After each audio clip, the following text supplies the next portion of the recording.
This evening, our guest will be geopolitical analyst Yörük Işık, and we'll be talking about the recent developments in the Eastern Mediterranean. But first, we start our bulletin with developments from this morning. Detention warrants have been issued against 82 people in 7 provinces as part of an investigation launched by the Ankara Chief Public Prosecutor's Office into the Kobani protests of October 2014.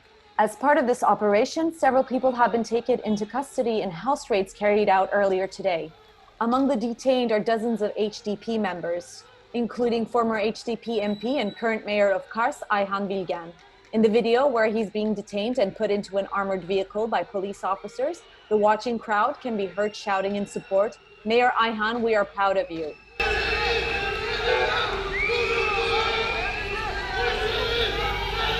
Former HDP MP Sirin Fulya Erensoy was also among the detainees.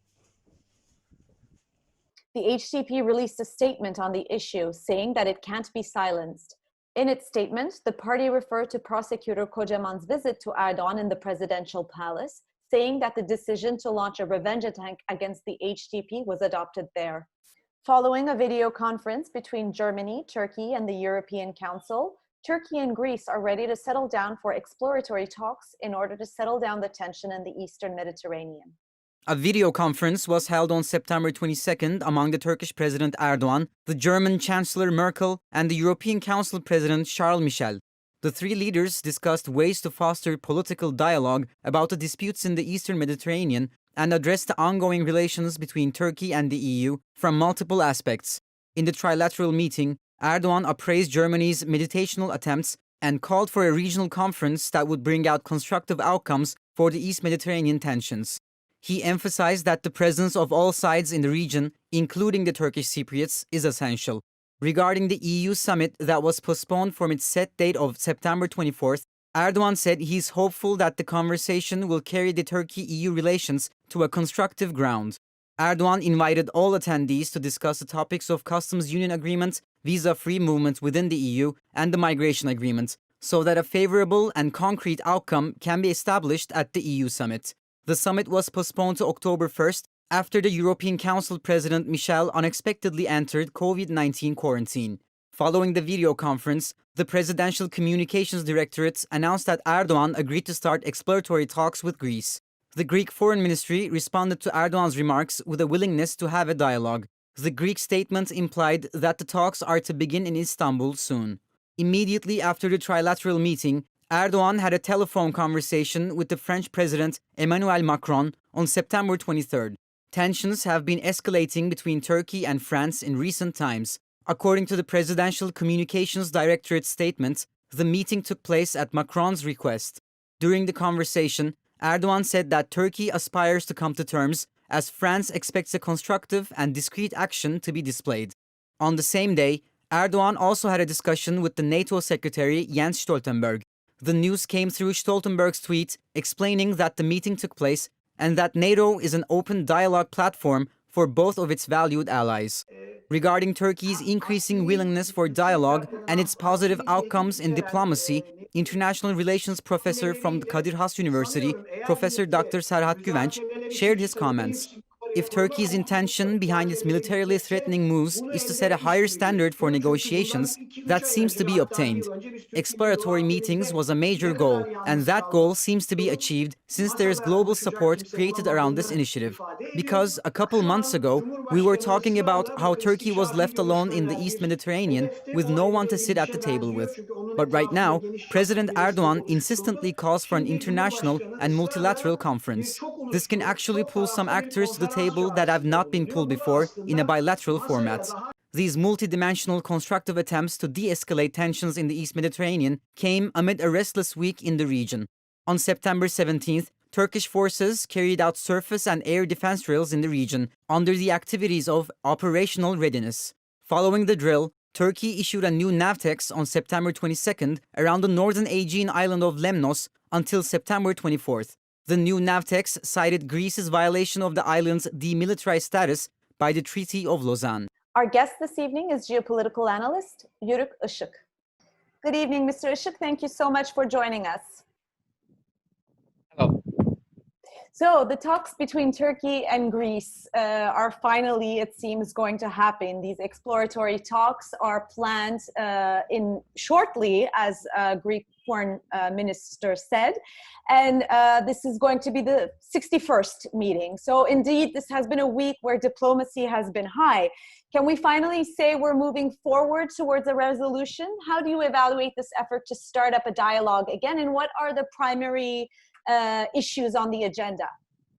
I will say, I won't use the word resolution, but definitely the tension is lowered and we are moving towards a positive direction. Yesterday, President Erdogan talked with the head of the commission, von Leyen, and talked with separately with the Secretary General Stoltenberg. And overall, the atmosphere was positive. And NATO Secretary General yesterday talked with Greece.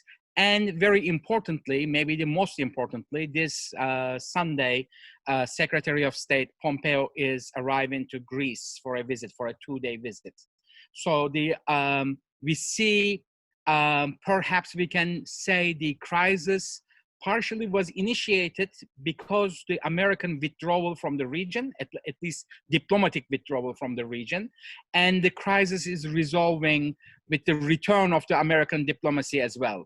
There is NATO and especially Germany played a crucial part in lowering the tension. And we see why the institutions like NATO is so important in regional crises, because there is already well-established mechanisms for talks in an atmosphere like NATO.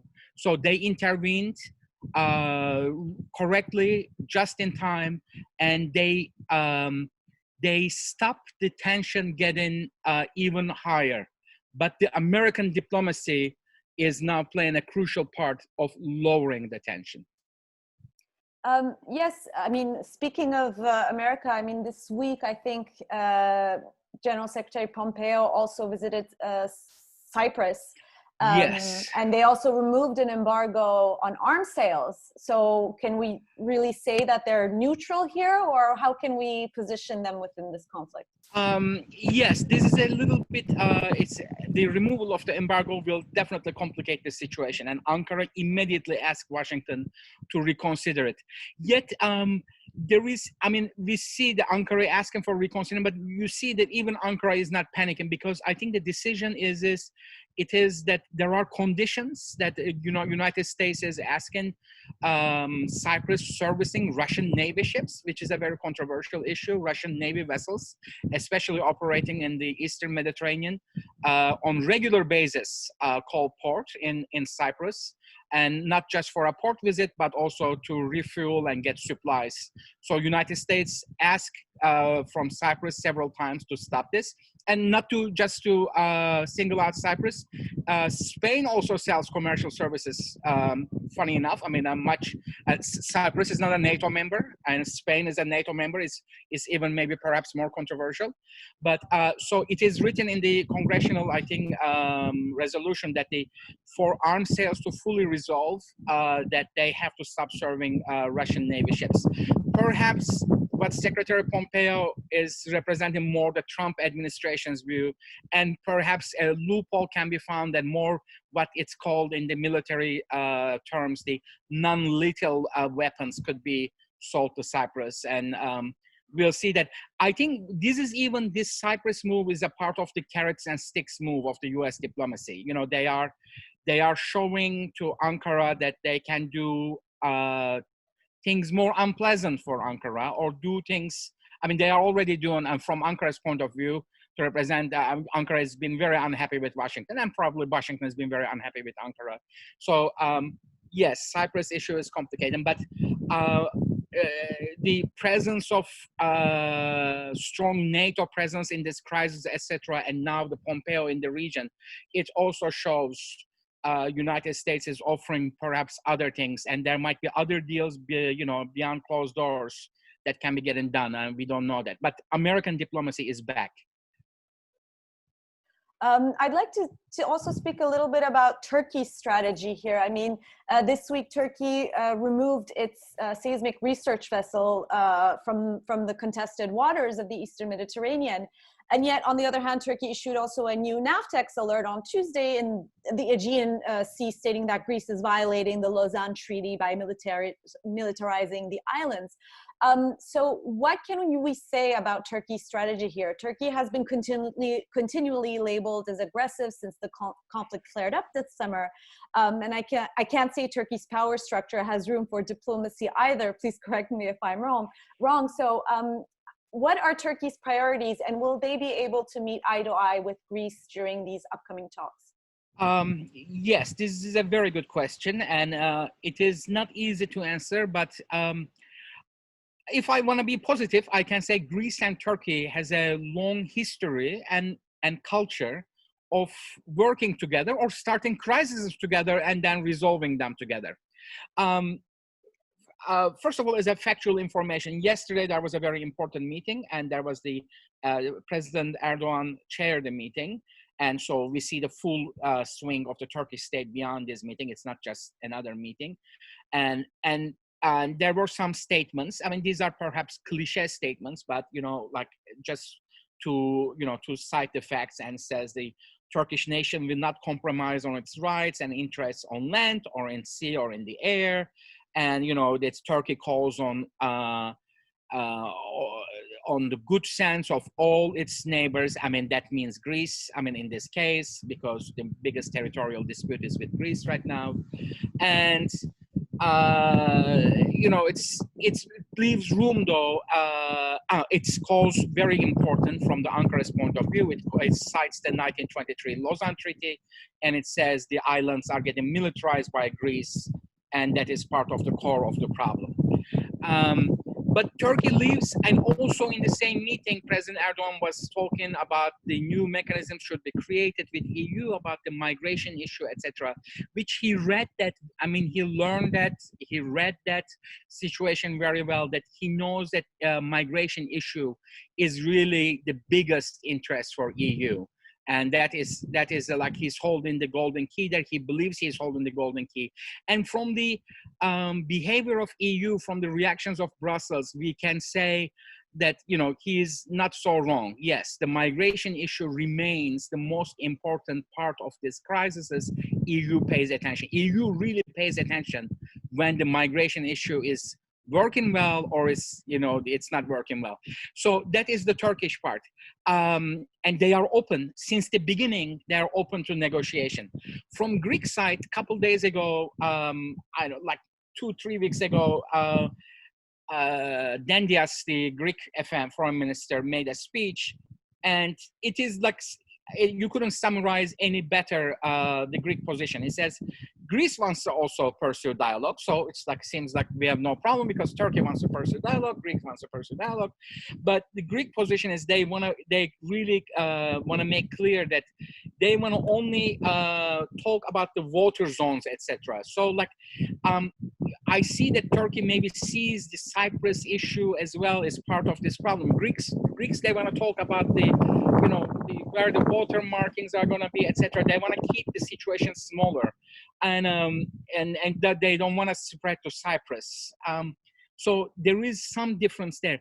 One thing I really always don't understand from the Greek side, I mean, this is my commentary, obviously, but in 1999, when Turkey regained the full candidate status in the Helsinki summit, a very dramatic summit, in the last second, you know, Turkey was invited back to the table.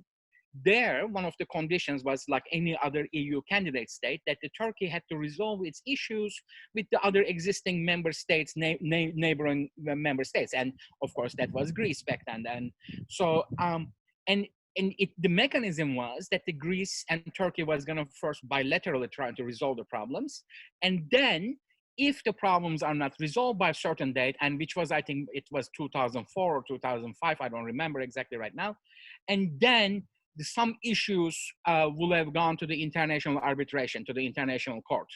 So Greece actually had what it wanted 20 years ago, more than 20 years ago, and it didn't pursue, like the Turkish candidature status deteriorated in time, and now it's really weakened. But, you know, if they follow up, they could have even get what they wanted, at least what they claim now that they wanted 15 years ago, and we could have all been in a much better position. Turkey would have been more involved into the EU accession mechanism, and maybe there would have been international arbitration, because if the Turkish accession mechanism was progressing positively, Turkey will give in some of its objections right now also. But I think both sides, I think here, just not to just blame the Greek side or Turkey side, both sides use this crisis so much for domestic policy. I mean, there is no otherwise explanation why Greeks didn't follow up something they obtained it. And now 15 years later, they say they want an international arbitration, but they almost had this.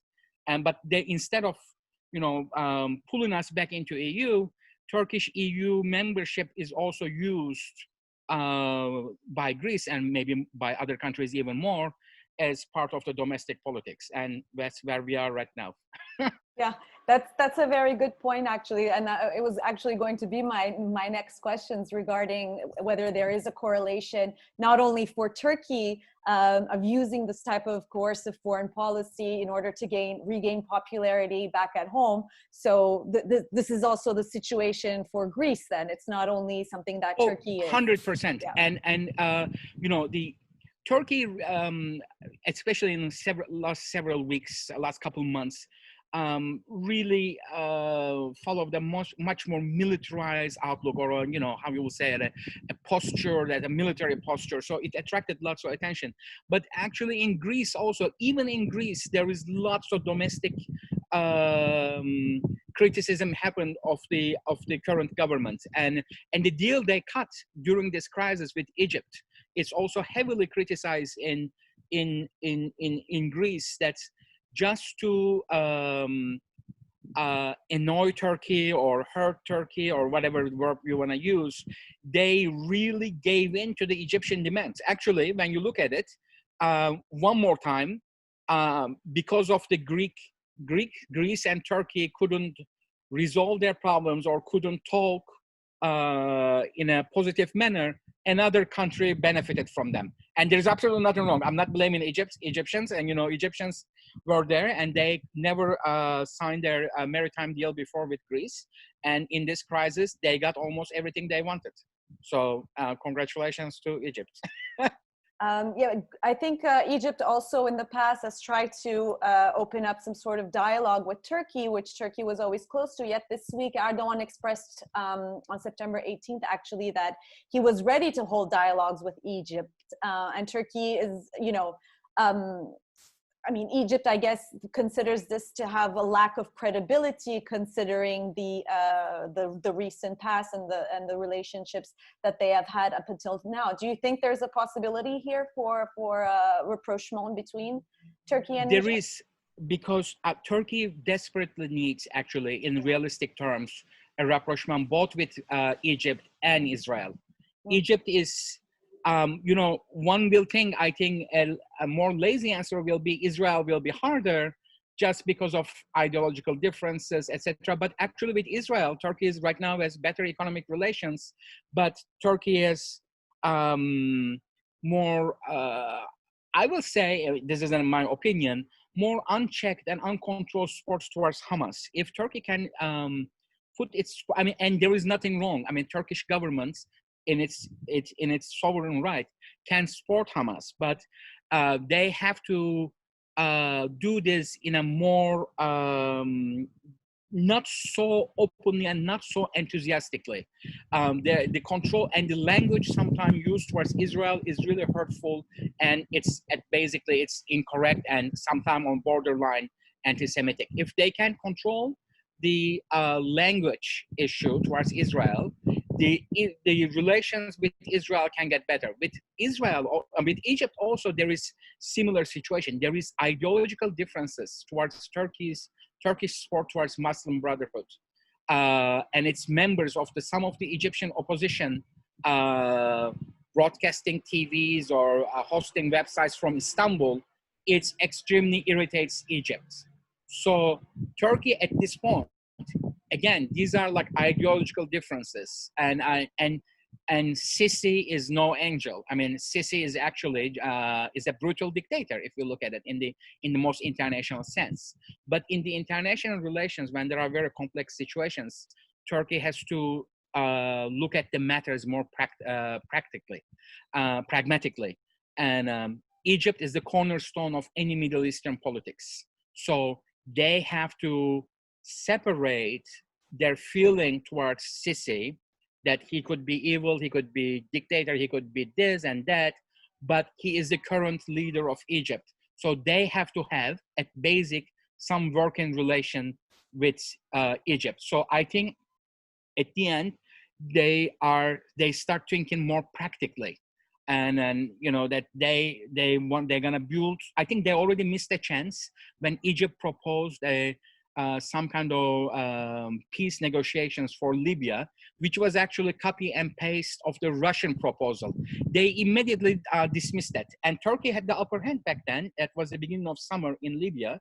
And maybe if they accepted the Egyptian proposal, Turkey would have been slightly in better condition in Libya. Turkey is not doing bad in Libya still, but they kind of missed the chance by dismissing Egyptian proposal. Egypt remains a very important country. That's for sure. And I think they're gonna do, like you said, they are showing signs they want to establish. And just to highlight to the international audience, when the Greece and Egypt they signed their maritime deal, Egypt still excluded the island of Costa Rizo out of this deal, despite the animosity between the leaders.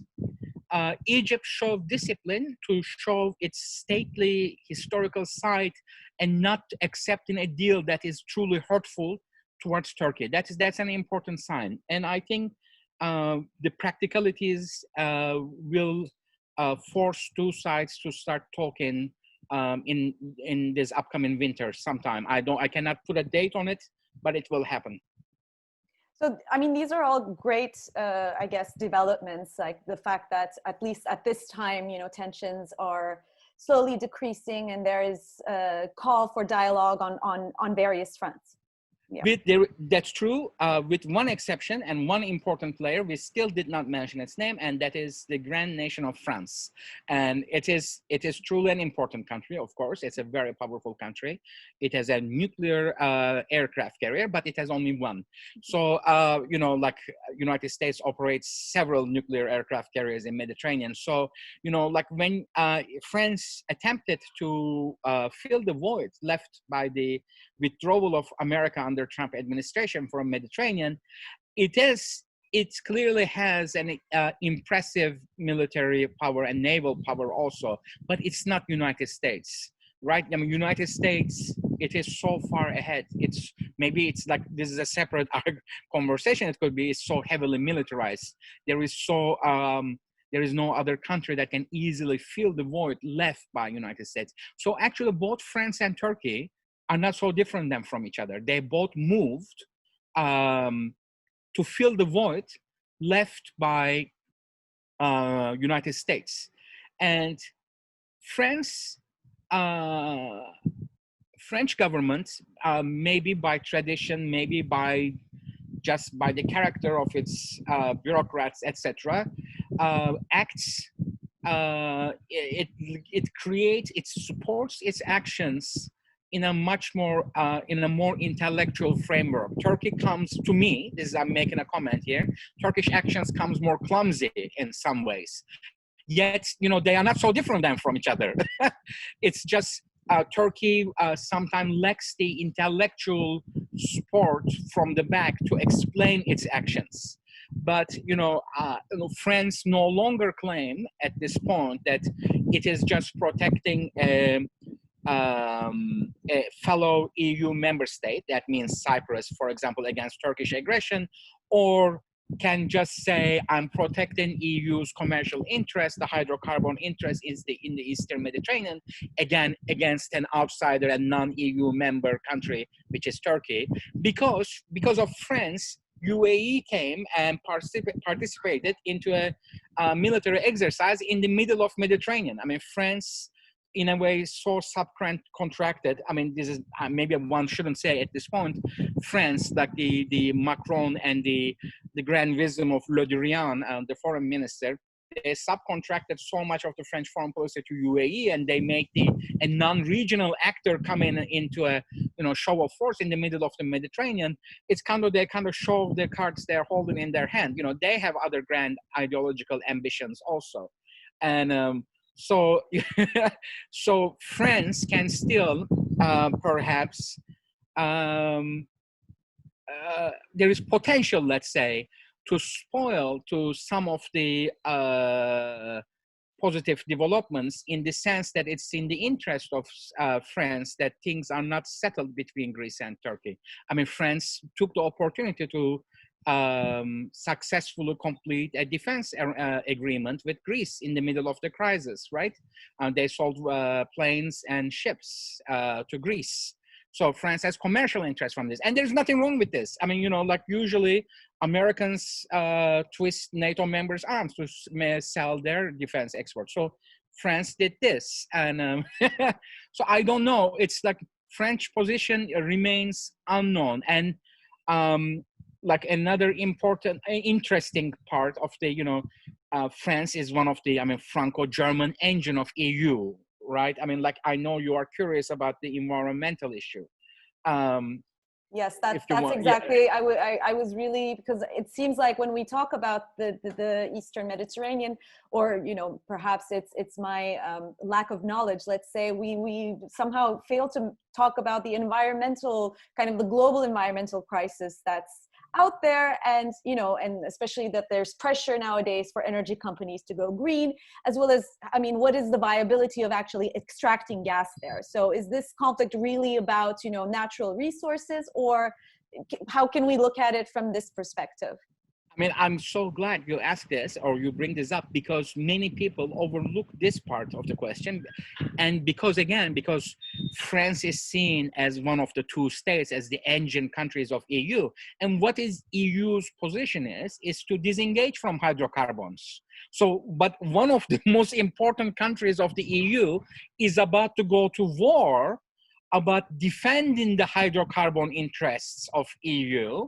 And in itself, like you just asked, the interest of that hydrocarbon is also unknown because of the COVID, and because of the general economic conditions around the world, mainly because of COVID-19. But the energy prices are so low, there is no way to extract this natural resources from the deep sea under current conditions. So that argument doesn't really hold water also, that there is really no energy to extract from there unless all the countries work in a collaborative manner. That without Turkey, this is not just because, of course, I'm being Turkish, maybe it's not necessarily credible for me to say without Turkey, you cannot extract this from there successfully, but it's really true. You cannot build thousands of kilometers of pipeline in the deep waters of Mediterranean, crossing several tectonic lines in a market like this. At one point, several months ago, in the features in the Texas Intermediate or in Rotterdam, the natural gas was trading so cheap. When the natural gas is trading, 2 euros, 3 euros, and if you're gonna extract from deep waters and your, at the wellhead price is gonna be, your cost is gonna be 7, 8 euros. There is no one in the, even if there's a political backing, sometimes there is political backing of the certain energy projects, like in the Baku, Ceyhan, etc. Years ago, decades ago, we saw it, right? United States really supported this project because it was important for the Caucasus countries and Central Asians, and for the European energy security also to bypass. So Nord Stream 2 is still getting built despite all the major political crises, etc. So, but this is so massively expensive, like you can eat some of the cost as a diplomatic price. But, I think we will see this kind of benefits. Eventually, it will bring the regional countries together. We have to face that Turkey is facing extremely difficult financial situations also. So Turkey, despite the tough talk, might be using some of the tough talk, some of the military posturing, as a way to find its way back into the table. Turkey passed through difficult domestic times, and so it remained outside. Its fault or not its fault doesn't matter at this point. The past doesn't matter. We are only looking towards the future, and it's trying to find back into the table. So we'll see. I think I believe there is room for some diplomatic progress here.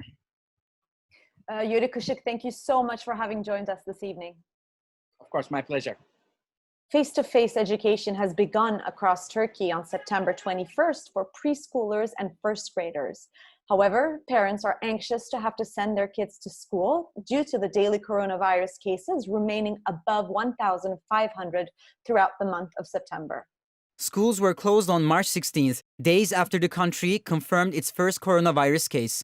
It was initially announced that schools would reopen on August 21st. However, a resurgence in infections postponed the reopening to September 21st on a reduced scale. Now, only preschool and first-year students will go to school for a few days.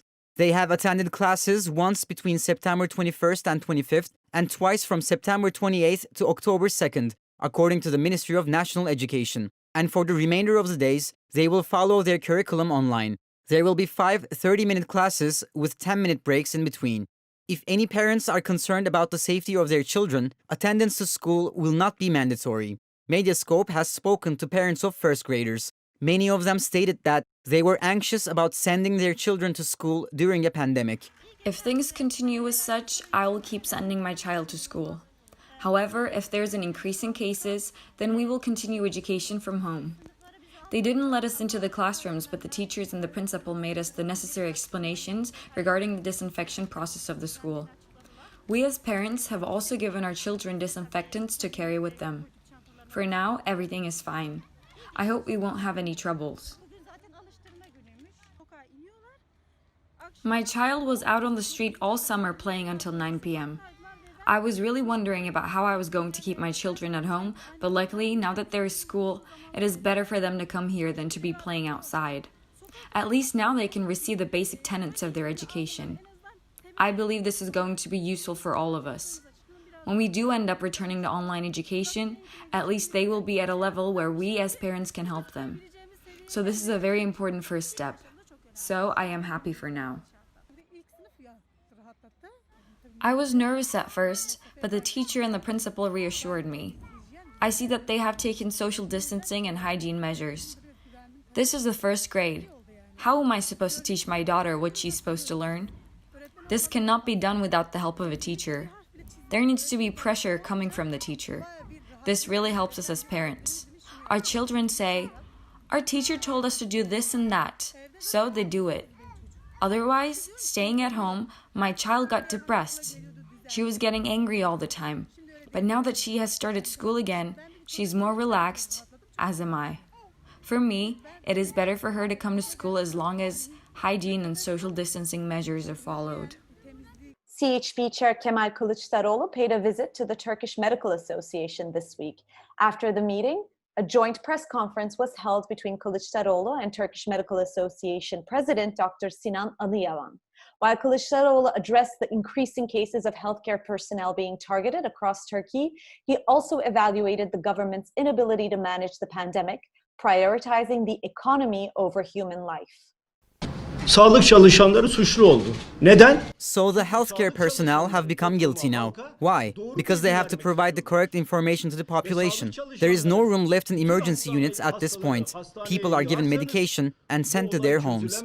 Thus, we can clearly state that the health of the population is at risk. A storm is ahead of us. Precautions must be taken. Healthcare personnel are warning the authorities who are putting the health of the population at risk through the applications they adopt and the decisions that they make. I have said this before. The government had to define a strategy from the outset. At the very beginning of the pandemic, measures preventing the spread of the virus needed to be taken. The curb of the spread of the pandemic needed to be limited. What do they need to do about this? They did some things at the beginning, whether it be weekend quarantines or the shutdown of cafes, schools, limits on public transportation, etc. Some decisions were taken. Were these decisions important? Yes, they were. Were these decisions necessary? Yes, they were. But these decisions led to something, and that is unemployment. And as a result of this unemployment, poverty. The government should have been prepared for that. The government should have supported those who were unemployed. The point we are at now is that human life is not important. The economy is the priority. They have pressed the button for the storm to begin. Vermesi gerekiyordu. Geldiğimiz nokta bir süre sonra insan hayatı önemli değil, ekonomi önemlidir dediler. Former HDP co-chair Selahattin Demirtas, who has been held in the Edirne prison since 2016, penned an evaluation with regards to the reactions his interview with Medyascope engendered. Here are some excerpts from his evaluation. I would like to state that I do not take seriously those creative theories searching for political conspiracy theories or alliances behind my words. Those who have spoken or written in this regards do not reflect the reality. What I expressed was simple. Let us not sacrifice our human identities for our political ones. Let us try to understand one another correctly so that if we are going to criticize one another, we can also do it correctly and come up with solutions to the problems of the population. And of course, also prevent polarization and divisions among the people. What I noticed in the responses to my interview was that there was an approach aimed at probing pain. The inability of incapable politicians to see the results of this dreary approach means they cannot benefit the population. Neither me nor any of my friends have been responsible or have been part of a single human being's death or injury. Those who have implied this in their writings are lying. They are slandering me and engaging in a perception operation. On the contrary, we have been fighting day and night for peace so that not a single person dies. We have labored relentlessly in order to end war, to end conflict. I would like to say this to those engaging in supposed bravery who tell me to go to teacher Aybüke's home or to the homes of other martyrs. Of course I would go. I would go to every one of their houses, because I feel everyone's pain in my soul, without separation. What do you think? We are human beings before anything. Human beings. If it weren't for your provocative, discriminatory, and targeting language, we would go to all families in pain one by one. Those who cannot find common ground in pain and loss cannot come together in happiness and for the future. Trying to sit down and talk, get to know one another, and try to understand one another is a virtuous stance. Participating in problem resolution through dialogue and negotiation is the primary and moral duty of all politicians. Turkey's central bank raised interest rates for the first time since a currency crisis in late 2018, surprising most economists after a series of backdoor measures fell short for stabilizing the lira. The Monetary Policy Committee, led by Governor Murat Uysal, increased the benchmark one-week repo rate to 10.25% from 8.25% on Thursday. The lira surged after the announcements and traded 1.2% stronger against the dollar. The decision caps a period of tightening by stealth as the central bank tried to contain the lira's weakness by using fringe tools and ceasing to provide funding at its cheapest benchmark rate. Although the decision brought the benchmark to the highest since February, its level is still below the central bank's weighted average cost of funding in recent days. The lira has lost over 20% against the dollar this year, making it one of the worst performing currencies due to worries about Turkey's depleted forex reserves and sharply negative real interest rates. Founder of Metropoll Research Center, Özer Sancar, evaluated the changing voting rates of parties according to the August 2020 Turkey's Pulse research to Medyascope editor-in-chief Ruşen Çakır.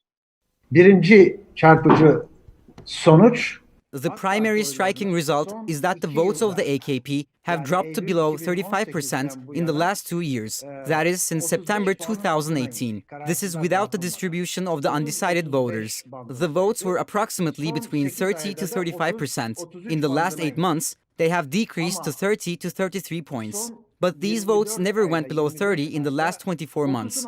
This shows us that the AKP has a solid and loyal voter base of 30%. The CHP votes have not changed. These votes are static, between 20 to 22%. CHP votes are neither increasing or decreasing. This is despite the fact that there are 20% of voters who remain undecided. The AKP has completed its 18th year in power. Nowhere in the world, regardless of how powerful the government is, can a party hold on to power after 20 years. They eventually corrode, and the opposition is able to take over some power. What is weird here is that despite its erosion, the AKP is still able to hold on to power, and the opposition is unable to increase its votes in order to become a viable alternative. This is an important finding. The third thing is related to the votes of the HDP, the Good Party, and the MHP. There are no significant changes there. When the undecided votes are distributed, HDP is at 10 to 11 points, but the Good Party has not reached a point where it can assuredly say it will make the cut, meaning we haven't seen 10% votes to the Good Party 2 months in a row. Oy kaybeder ve muhalefet iktidarı seçimle alabilir hale gelir. That's all from This Week in Turkey. See you next Friday at 9 p.m. Good night.